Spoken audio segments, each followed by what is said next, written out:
ভারতে মুসলিম নাগরিকদের বিরুদ্ধে চলছে নজিরবিহীন দমনপীড়ন। শুধুমাত্র মোহাম্মদকে ভালোবাসি বলার অপরাধে মুসলিমদের বাড়ি বাড়ি তল্লাশি চালিয়ে করা হচ্ছে গ্রেপ্তার, ভেঙে ফেলা হচ্ছে তাদের ঘরবাড়ি। অথচ বাংলাদেশ সব প্রতিবেশী দেশগুলোর সংখ্যালঘু ইস্যুতে মানবাধিকারের বুলি আওড়ানো সে ভারত নিজ দেশের মুসলিমদের অধিকার নিয়ে কেন নীরব? বিস্তারিত শিহাব ইসলামের ডেস্ক রিপোর্টে।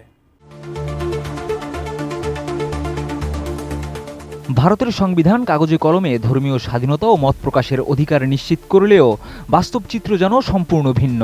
প্রধানমন্ত্রী নরেন্দ্র মোদীর নেতৃত্বাধীন বিজেপি সরকারের বিরুদ্ধে অভিযোগ, শুধু আই লাভ মোহাম্মদ সাল্লাল্লাহু আলাইহি সাল্লাম বলার অপরাধেই চলছে মুসলিমদের ওপর নজিরবিহীন দমনপীড়ন। গ্রেপ্তার করা হচ্ছে হাজার হাজার মুসলিমকে, এমনকি বুলডোজার চালিয়ে গুড়িয়ে দেওয়া হচ্ছে তাদের ঘরবাড়িও। গত এক মাস ধরে বিজেপি শাসিত রাজ্যগুলোতে মুসলিমদের বিরুদ্ধে একের পর এক অভিযান চালাচ্ছে পুলিশ।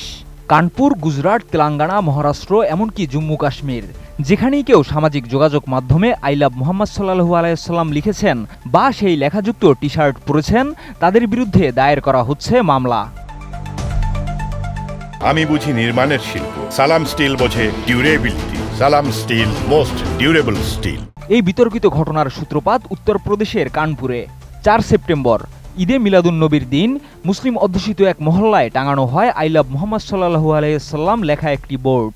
স্থানীয় কিছু হিন্দু সংগঠন অভিযোগ তোলে এই লেখা নাকি ধর্মীয় উত্তেজনা ছড়াতে পারে, যা রাজ্যের শান্তি শৃঙ্খলার জন্য হুমকি। অভিযোগের পর পুলিশ দায়ের করে 2 ডজনেরও বেশি মামলা।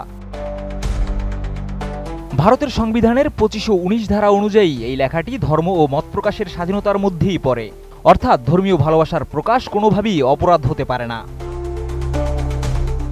এদিকে ঘটনার প্রতিবাদে রাস্তায় নামেন মুসলিম নেতারা। বেরেলিতে ইমাম তৌকির রেজার নেতৃত্বে হয় বিক্ষোভ, কিন্তু স্থানীয় প্রশাসন কোনো নোটিশ ছাড়াই ভেঙে দেয় অনেক বিক্ষোভকারীর বাড়ি।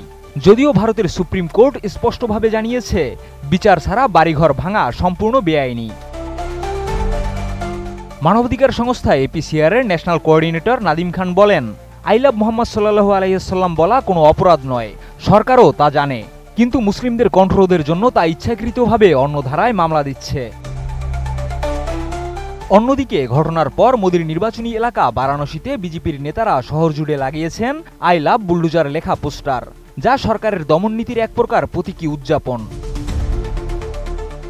আন্তর্জাতিক মানবাধিকার সংস্থা অ্যামনেস্টি ইন্টারন্যাশনাল বলছে, শান্তিপূর্ণ ও অহিংস মত প্রকাশকে অপরাধ হিসেবে দেখা আন্তর্জাতিক মানবাধিকার আইনের পরিপন্থী। রাষ্ট্রের দায়িত্ব মানুষের অধিকার রক্ষা করা, তাদের বিশ্বাস নিয়ন্ত্রণ নয়। ভারতে টানা 3 মেয়াদ ধরে ক্ষমতায় রয়েছে নরেন্দ্র মোদীর কট্টর হিন্দুত্ববাদী বিজেপি সরকার। এই 3 মেয়াদে মোদী ভারত জুড়ে বিভক্তি বাড়িয়েছেন, গলা চেপে ধরেছেন সংখ্যালঘু মুসলমানদের। তার ক্ষমতায় আসার পর থেকেই ভারতে মুসলমানদের বিরুদ্ধে ঘৃণামূলক বক্তব্য, গ্রেপ্তার ও বাড়িঘর ভাঙার ঘটনা বেড়েই চলেছে।